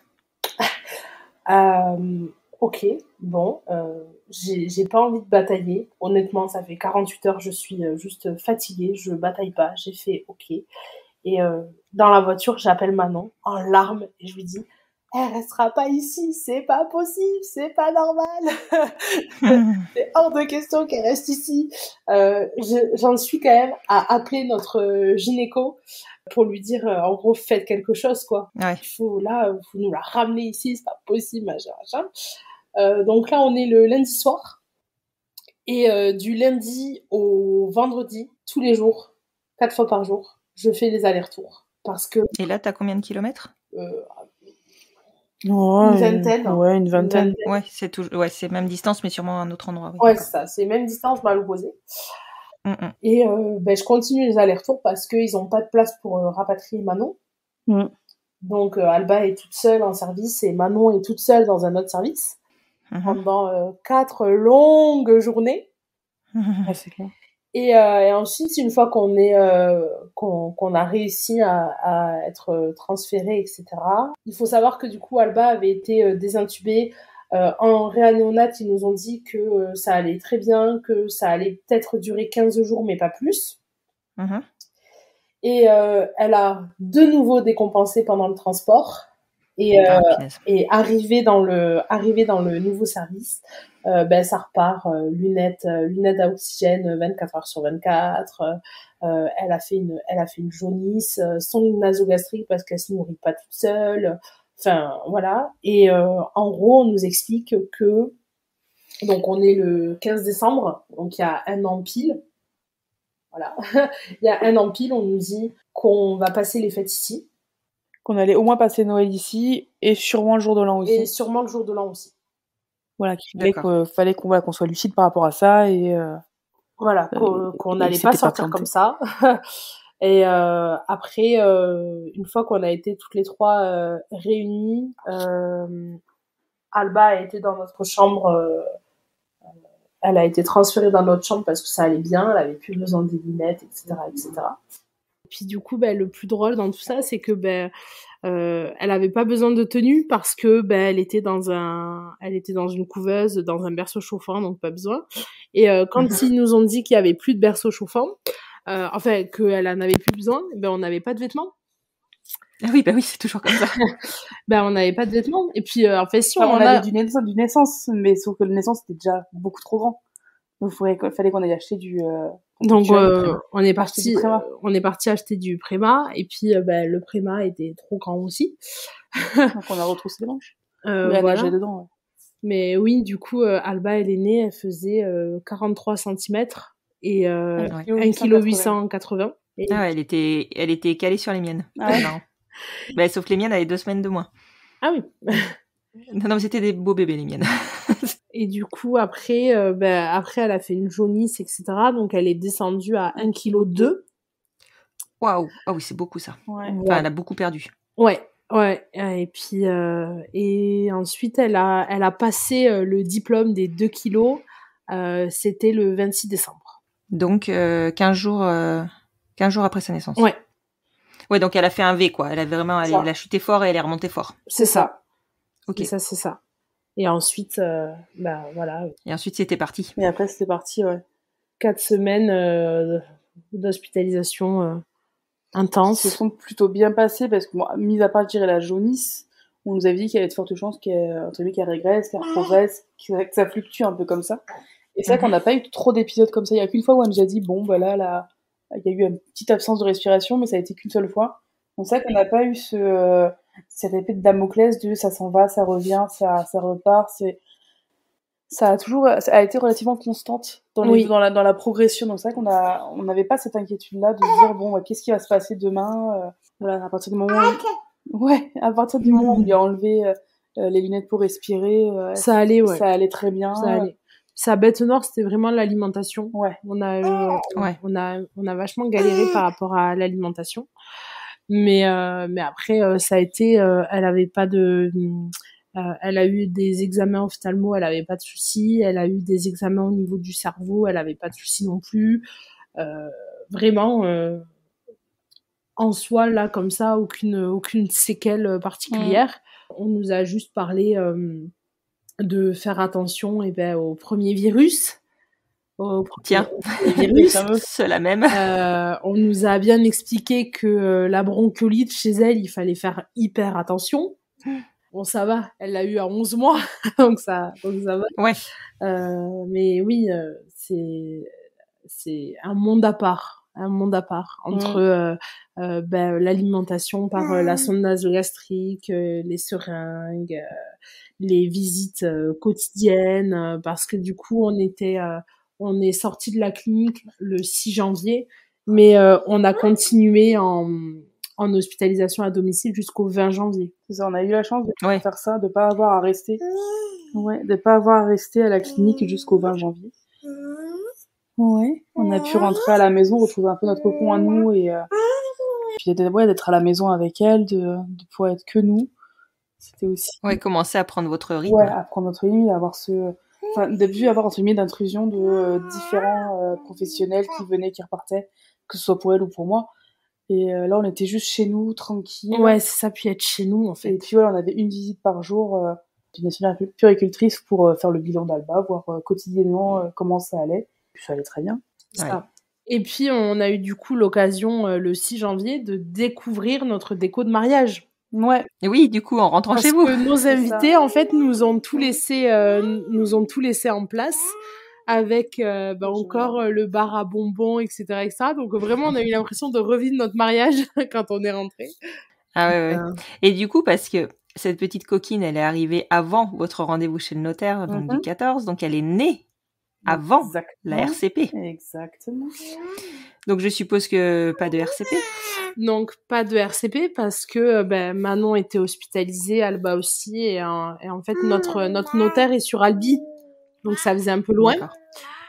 Donc notre notaire nous dit il y a aucun problème, on peut attendre que Alba rentre soit bien, etc., etc. Ensuite, on a eu surtout qu'en fait la RCP elle nous avait envoyé une première ébauche du document et le document était pour l'enfant à naître. Oui, voilà, c'est ça. Sauf que là l'enfant est né. Donc on a modifié ça au mois de février parce qu'entre-temps notre notaire a eu le Covid, etc. Enfin bref, voilà.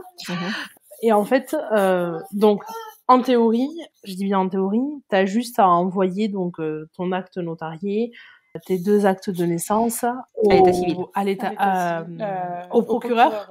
Au procureur, oui. Avec pardon. la facture de la clinique, comme quoi tu l'as bien fait à l'étranger. Voilà, pour une preuve de la PMA à l'étranger, et c'est réglé. Mhm. Sauf que on a eu des échos comme quoi sur Toulouse c'était compliqué, comme quoi le procureur de Toulouse mettait un peu des bâtons dans les roues et était un peu resté dans le concept adoption. Et du coup, après les quasiment 2 mois qu'on venait de passer, on n'a pas eu envie de se prendre la tête comme ça, donc on a décidé de prendre une avocate pour pour qu'elle fasse la demande de reconnaissance maternelle en notre nom, qu'on se dégage un peu de cette charge administrative là. Et au final, elle a déposé le dossier fin mars. On a eu la réponse le 7 juin. Ah oui, quand même. Sur une ERCP. Ouais. D'accord. Ouais, donc ça a pris presque le même temps qu'une adoption. Exactement. Voilà, ça a pris le même temps qu'une adoption. Il n'y a pas eu de demande de pièces complémentaires ni quoi que ce soit. C'est juste qu'en fait, ce que j'ai appris en appelant le greffe de Toulouse plusieurs fois, c'est qu'une fois que le procureur a donné sa décision, il l'envoie dans les différentes mairies, comme quoi il accepte pour faire le changement d'acte de naissance, etc., etc.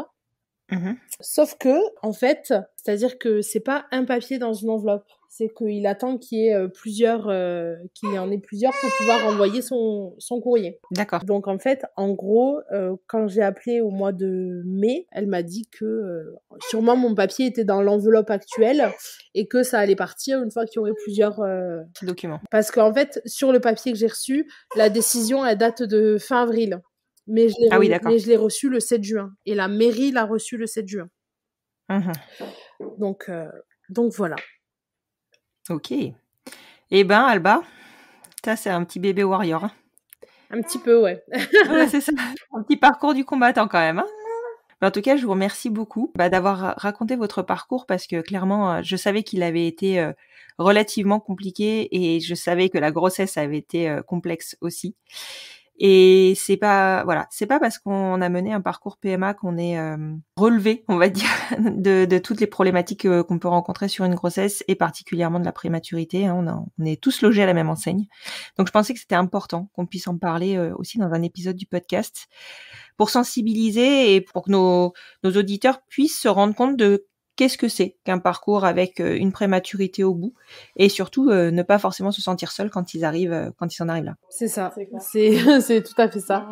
C'est tout à fait ça. Puis c'est surtout au moment où on comprend que ça va nous tomber sur la tête, sans prévenir, on se dit mais qu'est-ce qui nous arrive en fait ?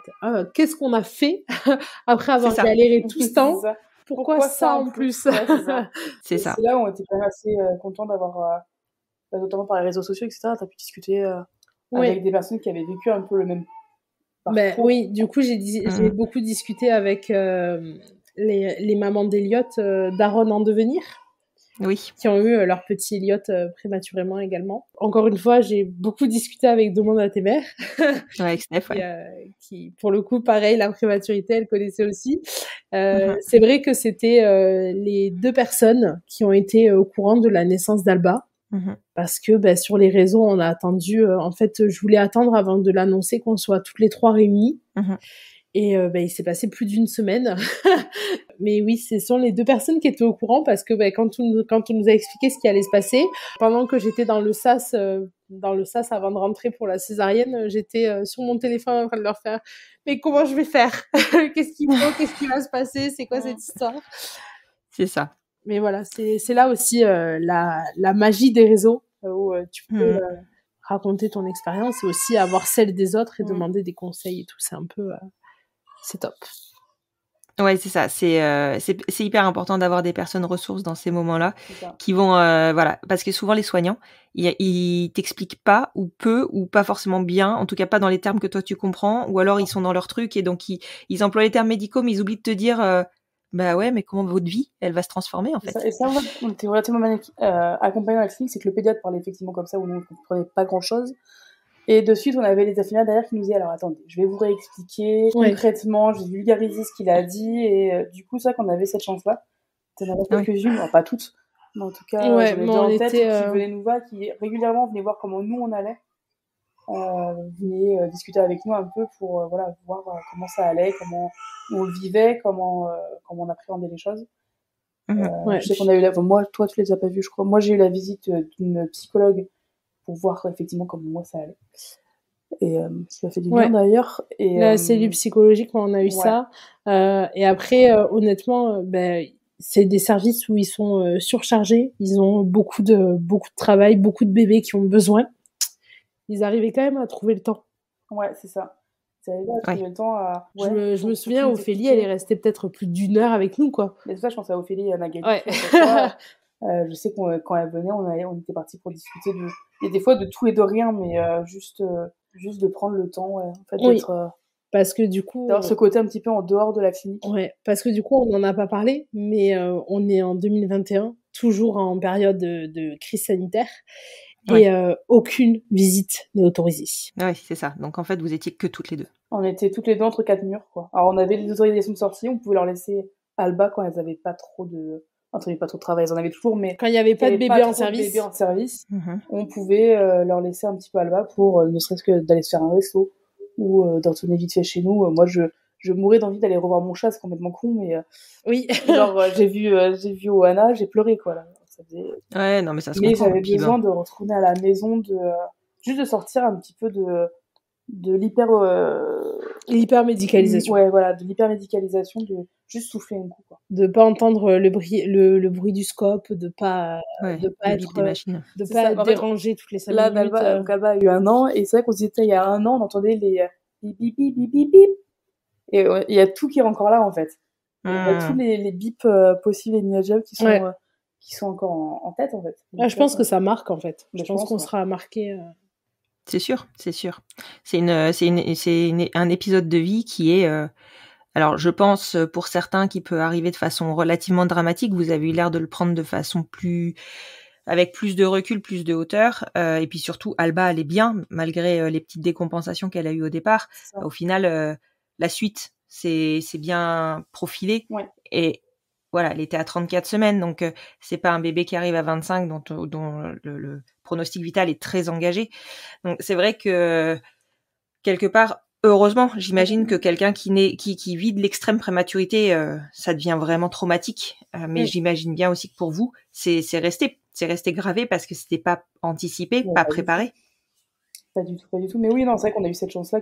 Entre guillemets, dans la malchance de la prématurité, on a quand même eu la chance que ça allait, qu'Alba allait relativement bien, comme tu disais, et qu'elle va toujours aussi bien. Et que ça va toujours aussi bien que maintenant.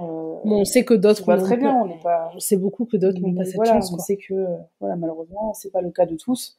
Et voilà, quand qu'Alba était en service, même avant qu'on la récupère en chambre, on voyait d'autres bébés qui étaient nés prématurément, parfois au même stade qu'Alba d'ailleurs, et pour lesquels ça allait pas du tout, quoi. J'en ai souviens en tête. Un qui plusieurs fois a dû être intubé, parce que ça allait pas, alors je crois qu'il était né plus ou moins en même temps qu'Alba. Il était à 34 ou 36, un truc comme ça. Mais ça allait pas. On mesurait aussi cette chanson en disant, mais en fait, par rapport à d'autres parents qui vivaient du coup la même chose, on était tous ensemble là en néonat, et nous on avait cette chance qu'Alba allait bien, quoi. Oui, c'est ça. Du fait qu'elle était petite, qu'elle était alimentée par sonde nasogastrique, elle allait bien. Donc c'est vrai que ça aide à accepter le truc. On disait aussi les choses en disant, en fait, ça va, quoi. Il y a toujours pire que nous, quoi, mais... bien sûr, mais ça n'enlève rien, le ressenti. Voilà. Mais c'est vrai que ça nous permettait aussi quand même de prendre, comme tu disais, un peu de hauteur et de voir les choses un peu différemment et de profiter des moments qu'elle est bien, profiter de ce petit bout qui grandissait et de créer du lien avec elle, quoi. Mais après, entre la ponction, la grossesse et l'accouchement, aucun doute sur qui portera le deuxième enfant. Je re-signe pas de suite. Ça m'étonne. C'est étonnant. Une fois, c'était pas mal. 2 fois, ce serait peut-être un peu trop. Non, mais voilà, on en rigole aujourd'hui. Et c'est vrai que tout le moment de l'hospitalisation d'Alba, j'ai regardé Manon et je faisais, on en rigolera un jour. Un jour, on en rigolera de tout ça. Quand même de bonne humeur, on essayait quand même de... Oui. On s'est bien mariés à l'hôpital. Ouais. Pour la petite info, là, à Noël, nous avons ramené les ballons, la déco de Noël à l'hôpital, dans notre chambre et tout. Au jour de l'an, pareil. Histoire d'habiller un peu ces 4 murs blancs qui font pas rêver, faut se le dire quand même. Et voilà, on avait besoin de ramener un petit peu de vie extérieure à défaut d'avoir nos proches qui pouvaient venir nous voir, on avait au moins, on essayait de se créer notre petit cocon à nous, quoi. Non, mais vous avez bien fait parce que c'est important, exactement. C'est important, sinon, surtout sans avoir de visite extérieure, ça, on devient fou, quoi. Le truc tout bête, quand on avait nos coussins de la maison, notre plaid. Nos plaids, et je te dis, ouais, de la déco. On avait fait un petit sapin. On avait fait un petit sapin. Voilà, quoi. Mais c'est vrai que ça ramenait un petit peu de normalité dans un contexte médical, quoi. Ouais, bien sûr. On n'envisage pas et on peut pas anticiper le fait, et puis on n'a pas envie de ça pour nos enfants qui commencent leur vie dans un hôpital entre quatre murs. C'est normal à un moment donné, c'est un peu de l'instinct de survie que de se préserver, de créer un cocon pour l'accueillir, parce que finalement c'est ce qu'on fait chez soi.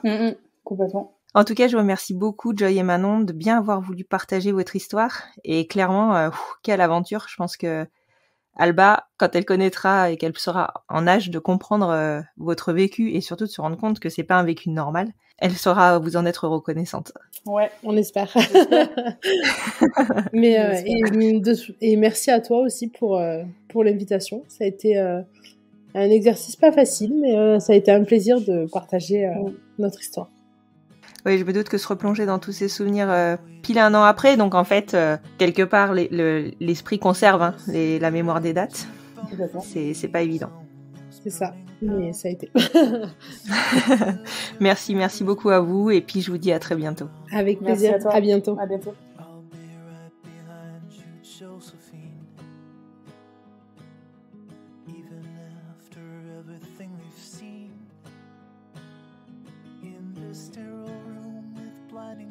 Je dois encore vous avouer quelque chose. Je me suis laissée surprendre. J'ai toujours eu peur de manquer de contenu, alors j'ai été insatiable dans ma façon de gérer mes enregistrements. J'étais en stress dès que j'avais moins de 10 épisodes en boîte. Toujours dans cette espèce de course effrénée, j'ai sorti plus de 80 épisodes la saison dernière, au point que je me suis peut-être un peu perdue dans les chiffres et les statistiques. A priori, je n'avais pas encore bien compris qu'après un burn-out, il faut lever le pied. Toujours avec mon histoire d'avance, j'ai fait parfois patienter plusieurs mois mes invités avant la sortie de leur épisode. Et je n'aimais pas ça. Alors, avant le début de la saison 4, pleine de bonnes intentions, je me suis fixé une nouvelle façon de travailler et de me préserver. J'allais ne plus enregistrer tant que j'avais de la matière. Oui, mais, parce qu'il y a un mais dans tout ça. Je ne l'ai pas vu arriver. Et c'est aujourd'hui. Je n'ai officiellement plus un seul enregistrement dans mon ordinateur, pas même celui de la semaine prochaine. C'est tout de même fou de penser que j'en ai eu suffisamment pour tenir jusqu'au mois de janvier, non ? Mais, alors on fait quoi maintenant ? J'ai presque envie de dire, eh ben prions ! Non, parce que vraiment, seul le travail paye. Pas d'inquiétude, enfin ça c'est plus pour moi que je le dis. J'ai programmé des enregistrements dès lundi, mais alors je peux vous dire que le montage va être plus que short. Je vous avais promis que via cette rubrique, vous connaîtrez les dessous du podcast. Je crois qu'on y est bien là. Enfin, si vous voulez toujours me soutenir malgré mon manque d'organisation flagrant, le meilleur moyen est de donner au podcast plus de visibilité. Partage sur les réseaux sociaux, notation sur les plateformes d'écoute, bouche à oreille, et je sais qu'il fonctionne bien. Vous pouvez aussi me faire parvenir vos propositions de témoignages, ça devrait aider ma problématique d'enregistrement du moment. En gros, faites du bruit, plus vous en ferez, plus ma reconnaissance sera grande. Je vous remercie encore pour tout votre soutien, et maintenant que vous avez la pêche, je vous souhaite une excellente semaine.